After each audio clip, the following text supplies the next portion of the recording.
2-minute message, the closing argument from Donald Trump. Can he seal the deal? This morning we're joined by Trump's senior communications advisor, Jason Miller. Jason, nice to see you this morning. Good morning. That was a pretty heavy and pretty comprehensive. The Federal Reserve made an appearance in there. You haven't heard that a lot from any other candidate. So this is the core message of the campaign. This is our closing message. It's a 2-minute ad. Mr. Trump is putting $4 million behind this ad to run in all the key battleground states, to run it nationally. And the way that we wanted to close out is, in his words, leading this movement, this energy. You guys see it at the crowds. We're seeing it with all of these states, these blue states, purple states, red states, all coming together. And this is just a strong, powerful message for Mr. Trump to close. Well, and it comes at a time where he's running against Hillary Clinton, where all these investigations are going on. At the very same time, with his message basically saying, we've got to get rid of the corruption in Washington. And Hillary Clinton, as it's come out, has failed to disclose now Qatar's a $1 million gift while she was at the State Department. I mean, getting back to this ad, this hits right at the heart of what people are so frustrated about, which they knew it existed, but now we actually have proof that those sort of things did actually go on. Well, exactly. And if this is a change election and people are frustrated with the economy, they're frustrated with what they see going on in D.C., if we're ever going to change it, we have to send someone who isn't afraid to go and change it. That's what we see with Mr. Trump, and it's powerful. And if we're just getting started with what Mr. Trump can do as president for our country. Now, let's talk about some of these battleground states. This is fascinating to me. Obviously, the closing days. We've been talking about Pennsylvania. Donald Trump there yesterday in Hershey, Pennsylvania, at a big rally.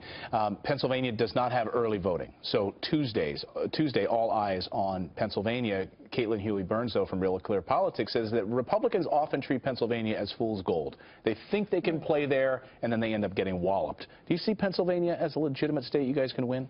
We have a real shot in Pennsylvania. Numbers are tight. Most of the folks say that it's a toss-up, or that we're right within the margin of error. And like you said, with most of the voting actually being on Election Day, you see the crowds, you see the energy in Pennsylvania. Something special is going on. Some of our biggest events that we've had have been in Pennsylvania. So we got 3 days out. Time for firm predictions. Where's the Trump campaign going to surprise us on Election Day?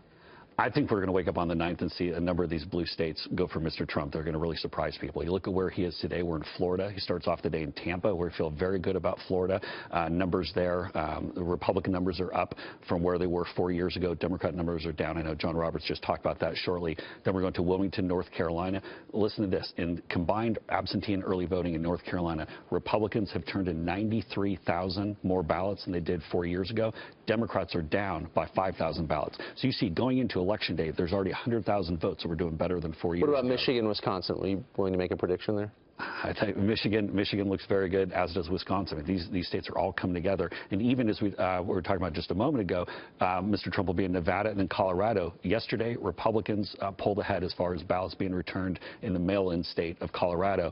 And Mr. Trump will be there late this evening. We're making one last push, and we think we can. Well, what's the real reason for this momentum? Because I think everyone's feeling it right now. Whether there's enough for Donald Trump to ultimately win on Tuesday, when you're out there campaigning, are people more concerned about the emails, the investigations, or is it more on the issues based on Obamacare and health care, things that impact their daily lives?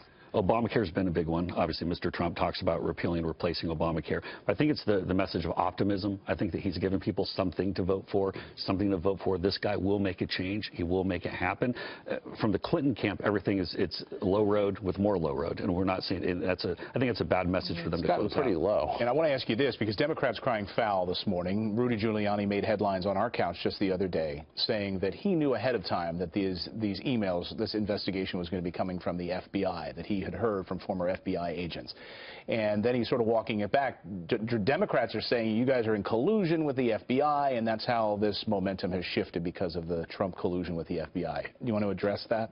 Well, I spoke with Mayor Giuliani, and Mayor Giuliani said that he hasn't spoken with anyone who's active FBI or anyone who's currently in the building. And I'll tell you, from the campaign side, we first learned about this from the news reports. I believe it was somewhere around 1 o'clock last Friday when everything broke, and it was a big surprise to all of us. And so I think really where the Democrats are right now is the fact that Secretary Clinton is under their 2 FBI investigations going on, not just for what we're seeing with the Secretary of State, but also with the Clinton Foundation. Right. Also, I think that's important for people people to keep in mind. And then this news that she passed on sensitive information to Chelsea Clinton. I mean, think what would happen if information like that was passed on from a subordinate to their spouse or to one of their friends. They'd be run out of town on a pike in no time, and they'd be in big trouble. I don't understand why this isn't a bigger scandal. Yeah. Well, because Chelsea worked at NBC, so we know we can trust her.